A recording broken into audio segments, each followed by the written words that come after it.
Boa noite, Igreja do Senhor. Glória a Deus. Uma alegria muito grande estar aqui num dia tão especial. Hoje é o dia da Bíblia. Há muito tempo eu ouvi alguém dizer que a Bíblia é a palavra de Deus e Cristo é o coração da Bíblia. Eu achei muito interessante essa frase. E nós somos privilegiados de podermos desfrutar, desse maravilhoso livro. Um livro que é o único livro que nós podemos consultar o autor, porque ele está no meio de nós. Então, um privilégio. É a primeira vez também que eu prego assim, num culto. Já peguei assim, culto, palavras de 10, 15 minutos, mas sermão assim de 1h30 eu nunca... Amém, irmão? Então, amados, eu queria que os irmãos abrissem as suas Bíblias no Evangelho de João, capítulo 2, versículo de 1 ao 12.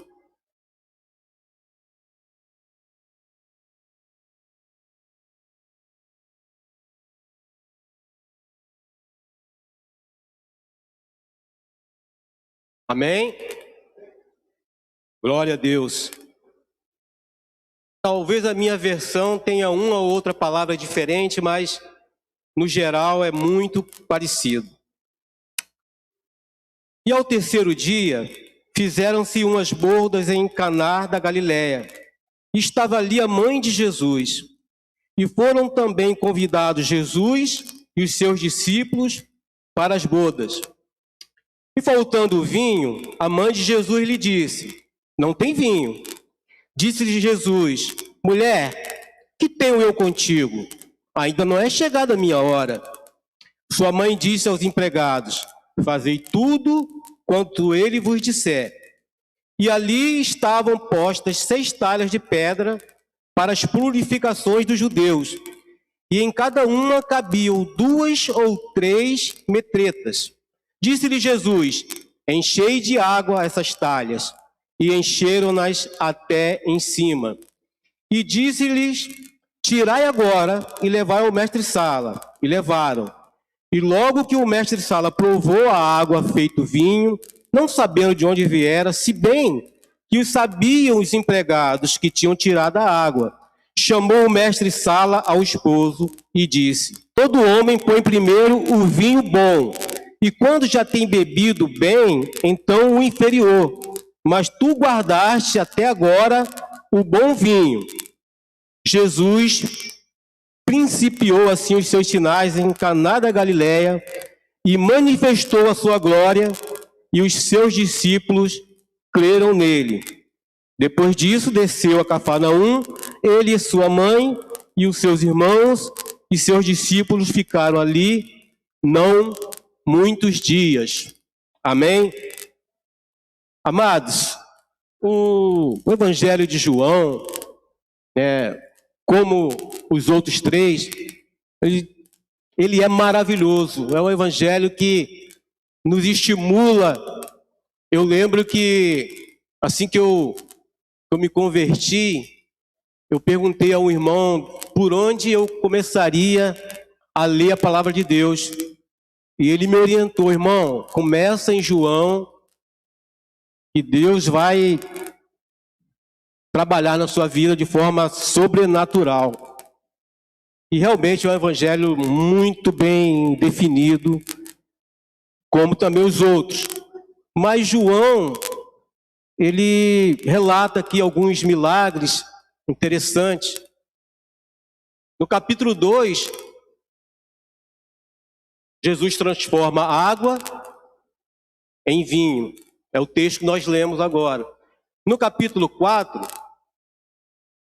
Jesus cura um filho de um oficial do governo No capítulo 5, ele cura um enfermo que jazia 38 anos, ficava no tanque de Betesda, e Jesus o curou. No capítulo 6, Jesus anda sobre as águas. No mesmo capítulo, ele multiplica os pães, os peixes, de forma que 5.000 homens se alimentam, além das crianças e as mulheres. No capítulo 9, Jesus cura um cego de nascença. No capítulo 11, ele opera um milagre maravilhoso, que é a ressurreição de Lázaro. E no capítulo 21, tem a pesca maravilhosa, onde os discípulos pescaram 153 grandes peixes. E dentro disso, com todos esses milagres, sem contar os de outro evangelho, o nosso Senhor iniciou o seu ministério público exatamente num casamento, aonde se inicia uma construção familiar. Então, amados, Jesus tem um carinho muito grande pelo casamento. Por quê? Porque a igreja é formada por famílias. O corpo de Cristo é formado por famílias. Então vamos retornar ao texto e nós vamos caminhar versículo por versículo aos poucos até nós completarmos o texto. E ao terceiro dia, fizeram-se umas bodas em Caná da Galileia, e estava ali a mãe de Jesus. E foram também convidados Jesus e os seus discípulos para as bodas. Amados, eu achei algo muito interessante aqui, e vou passar para os irmãos um pouquinho mais na frente. Mas, se nós olharmos para a cultura da época, Caná da Galileia era uma aldeia, um vilarejo muito pequeno, ficava a 14 quilômetros de Nazaré, e não por coincidência, era a cidade de Natanael, que no capítulo lá atrás, ele teve um momento que ele questionou Jesus, porque Jesus vinha de Nazaré, mas depois ele ficou impressionado quando Jesus disse que tinha visto ele embaixo da figueira. E Jesus disse para ele: está me chamando de mestre, porque te vi embaixo da figueira? Coisas maiores do que essas tu verás. E estava ali Natanael, discípulo de Jesus, nesse casamento. O casamento da época, a cultura da época, os casamentos, as festas de casamento, eles duravam aproximadamente 7 dias. Muito diferente dos casamentos atuais. E tinha um outro detalhe.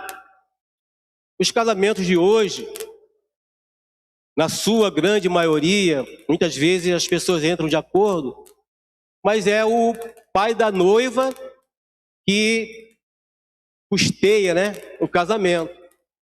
Mas naquela época era custeado pelo homem. Então o homem, ele trabalhava, o noivo, vários meses para economizar, para fazer uma festa de casamento decente, mesmo que fosse simples, mas que todos saíssem satisfeitos. E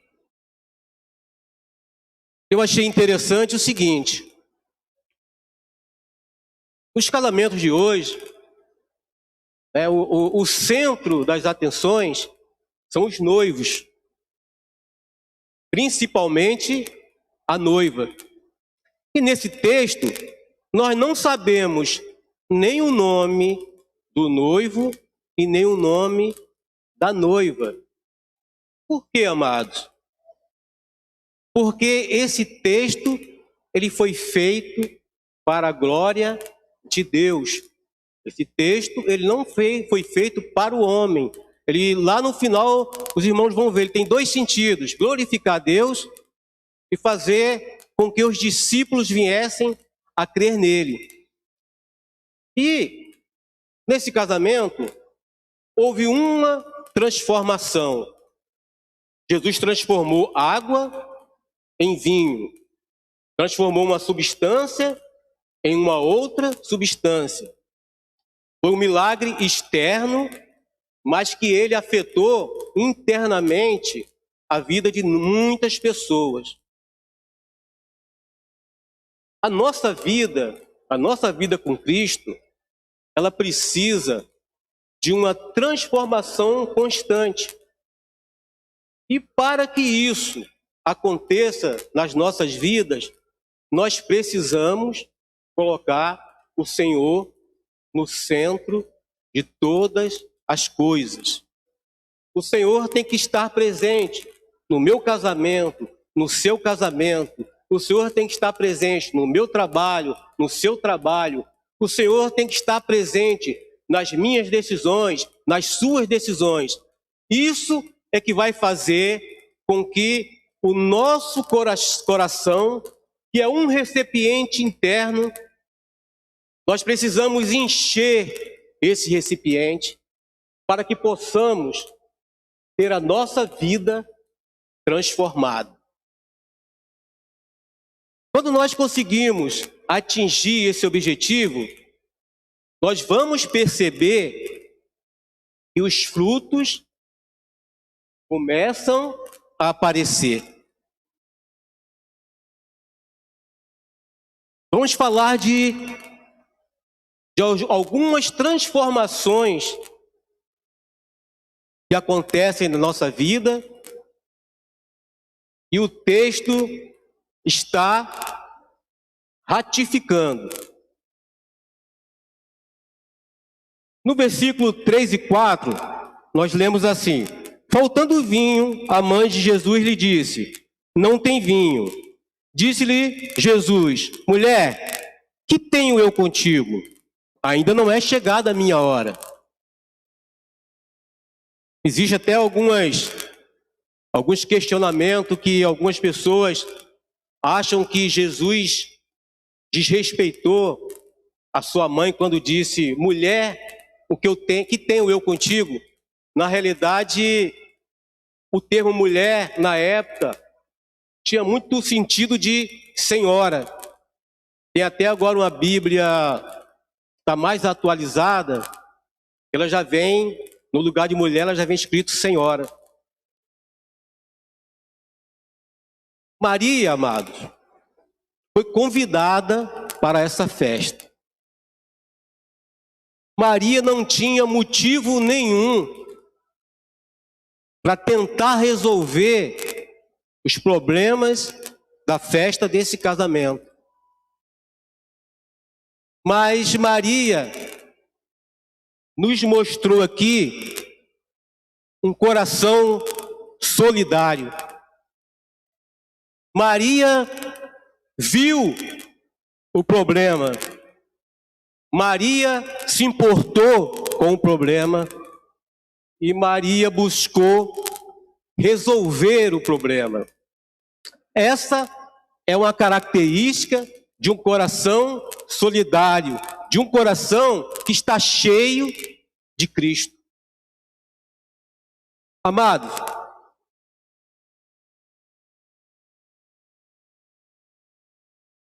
quando você não sabe de algo que está acontecendo na família de Cristo, porque nós fazemos parte da família de Cristo, nós somos lavados e remidos pelo sangue de Cristo, e nós fazemos parte do corpo de Cristo. Quando nós não sabemos de um problema que o irmão está passando, nós não temos responsabilidade. Mas a partir do momento que nós sabemos o que o irmão está passando, que nós estamos sabendo da dor do irmão, nós passamos a ser responsáveis por aquilo que está acontecendo. Nós não podemos mais dizer: o problema não é meu, eu não tenho nada a ver com isso. Você só pode dizer isso se você não teve um encontro com Cristo. Mas se você teve um encontro com Cristo, você vai ser solidário ao irmão. E nós temos visto isso em toda a Bíblia.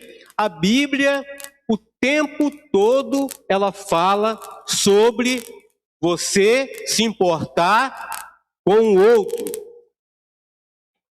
Quando Jesus nasceu em Belém, na manjedoura, é Deus dizendo para mim e para você: eu me importo. Quando Jesus morre na cruz, é Deus dizendo para mim e para você: eu me importo. Certa vez, Jesus estava passando com os discípulos, uma mulher que fazia 12 anos tinha uma hemorragia. Essa mulher tocou nas vestes de Jesus. Jesus parou, se virou e disse: alguém me tocou. Os discípulos: mestre, está tão apertado, está todo mundo te tocando. Jesus parou, porque Jesus se importou. Ele disse para a mulher: filha, a tua fé te salvou. E a palavra de Deus diz que essa mulher foi curada da sua enfermidade. Então, amados, essa é uma característica. Eu não sei se os irmãos já viram um filme evangélico chamado Você Acredita? Tem um momento em que tem uma moça que ela está grávida e ela estava no lixo pegando as coisas. O pastor passou, falou com ela e levou ela. Queria levá-la para casa, só que a mulher do pastor não quis. Ele levou ela para um lugar lá, um hotel, pagou lá o período que ela teria que ficar. E depois, essa moça teve o filho, e o filho acabou ficando com o pastor e a pastora, já que a esposa da pastora não gerava filhos. Naquele momento, nós conseguimos ver a atitude de solidariedade daquele pastor. Ele chegou, viu o problema, se preocupou com o problema e buscou solucionar o problema. Então, amados, se nós quisermos ter transformação nas nossas vidas de forma constante, precisamos nos encher de Cristo todos os dias. Caminhando um pouco mais no texto, versículos 5 e 6. Sua mãe disse aos empregados: fazei tudo quanto eles vos disser. Estavam ali postas 6 talhas de pedra para a purificação dos judeus, e cada um cabiam 2 ou 3 metretas. Glória a Deus.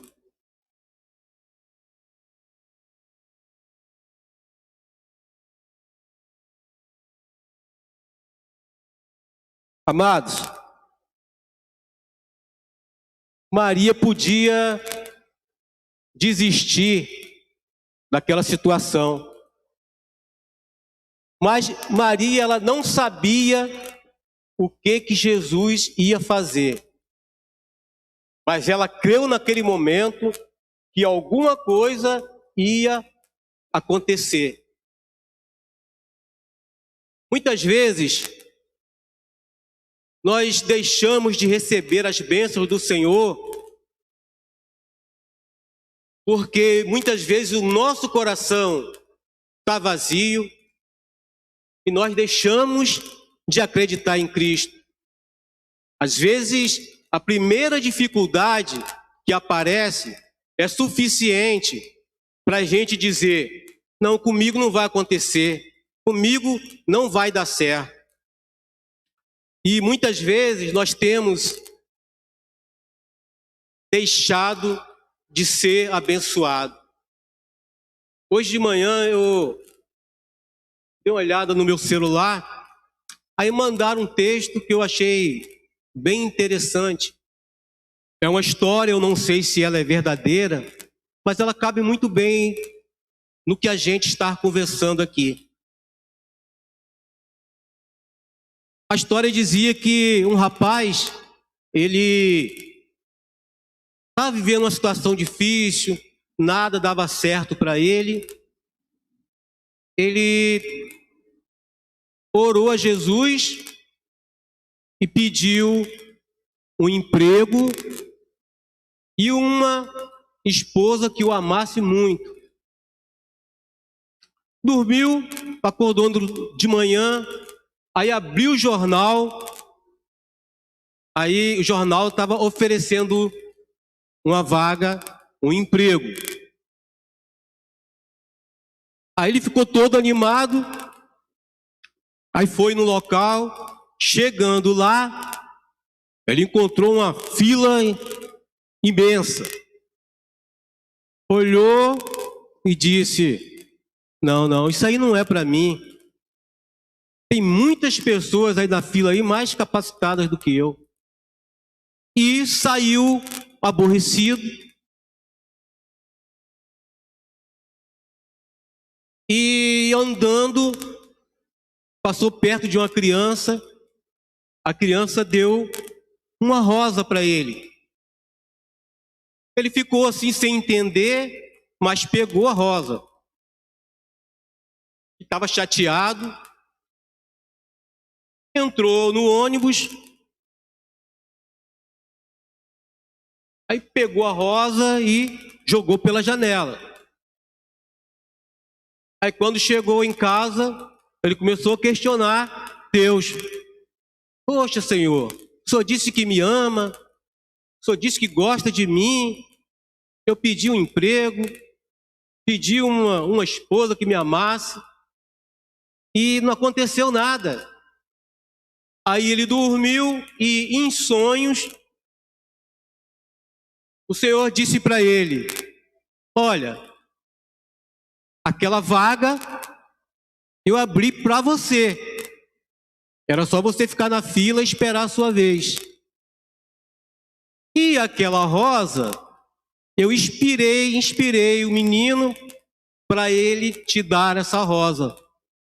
Quando você entrou no ônibus, a pessoa que estava do seu lado era a mulher que eu tinha preparado para você. Você, ao invés de dar a rosa para ela, você jogou a rosa fora. É assim que a gente faz. Muitas vezes, nós jogamos as bênçãos fora porque nós não compreendemos o agir de Deus. Muitas vezes, nós não estamos focados em Cristo. Muitas vezes, a nossa carne começa a falar mais alto, e quando a carne começa a falar mais alto, nós nos distanciamos de Cristo, nós não compreendemos os sinais que o Senhor está fazendo para a nossa vida.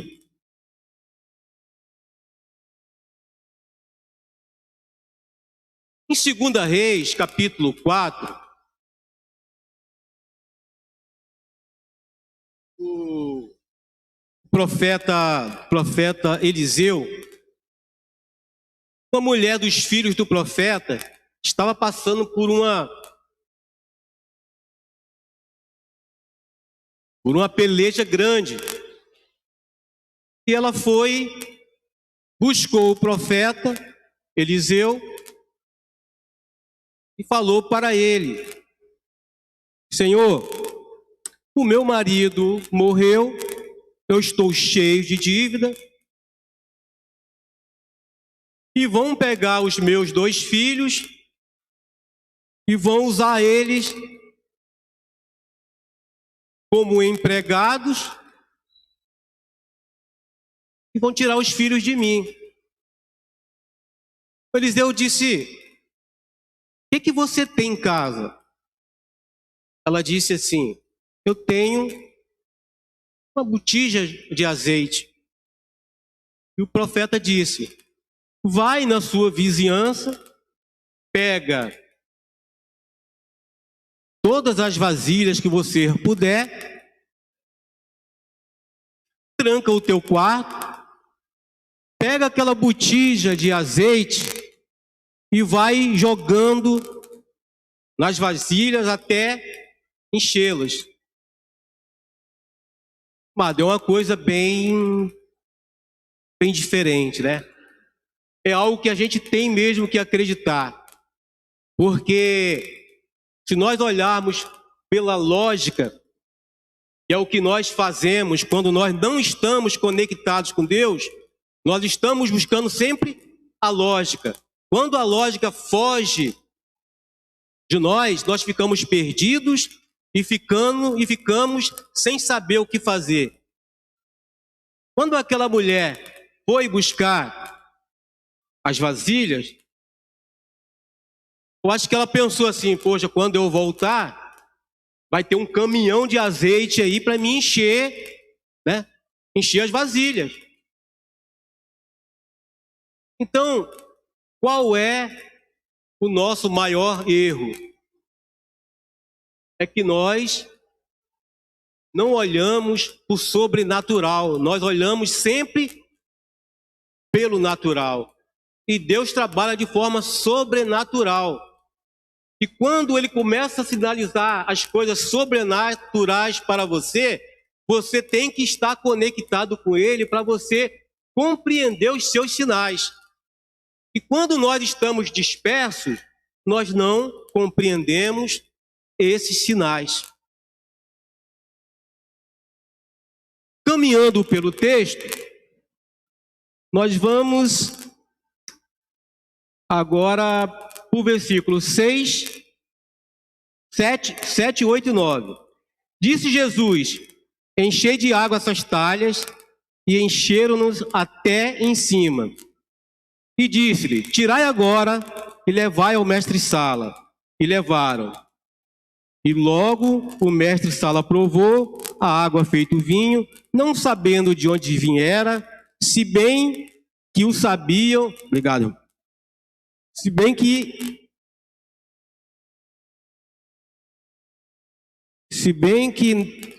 logo que o mestre provou a água feito vinho, não sabendo de onde viera, se bem que o sabiam os empregados que tinham tirado a água, chamou o mestre-sala ao esposo.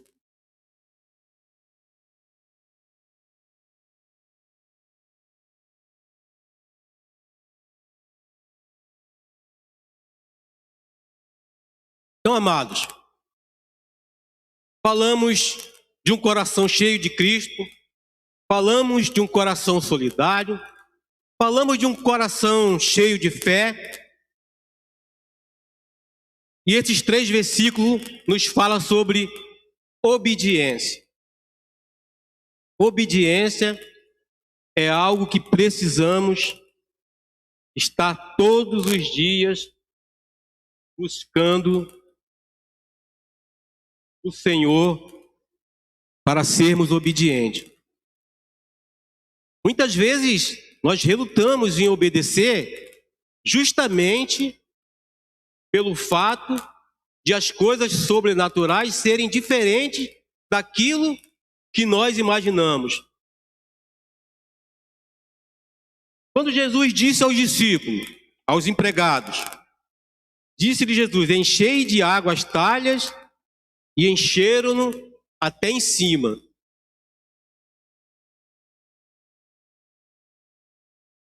que os empregados pensaram? Talvez, eles estão precisando de vinho, não é de água. Água tem bastante aí. Eles não imaginavam que essa água iria se transformar em vinho. Amados, faltar vinho em uma festa, na época, era algo inconcebível.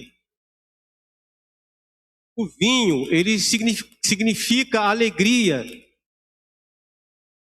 E as pessoas, quando não tinham vinho, as pessoas começavam a murmurar.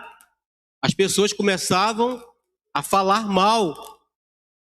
Na época, era um mau presságio quando faltava vinho numa festa de casamento.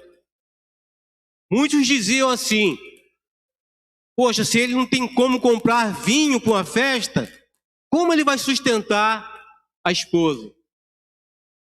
Então aqueles noivos, eles estavam numa situação difícil, eles não sabiam o que estava acontecendo.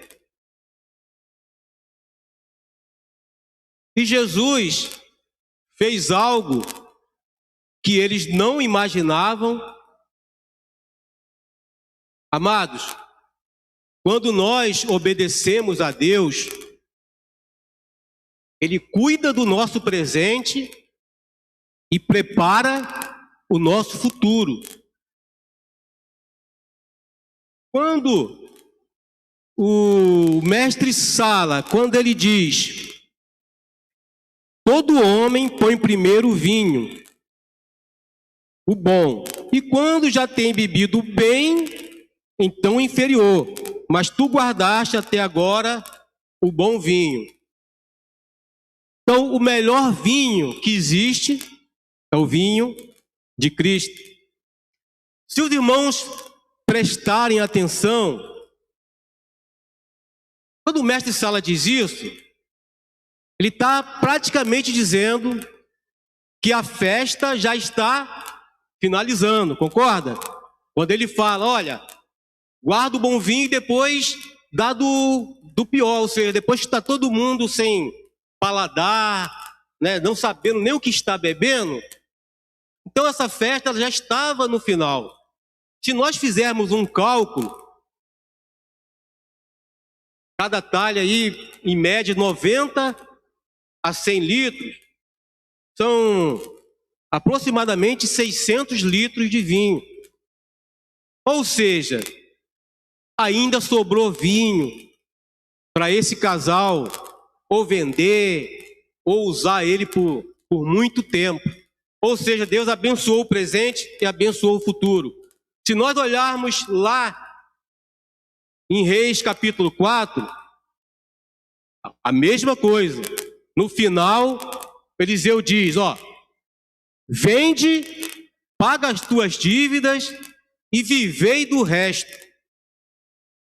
Então, amado, a obediência, ela é fundamental para a transformação das nossas vidas, para que a nossa vida comece a ter rumo e o Senhor seja glorificado através das nossas vidas. Vamos caminhando para o final.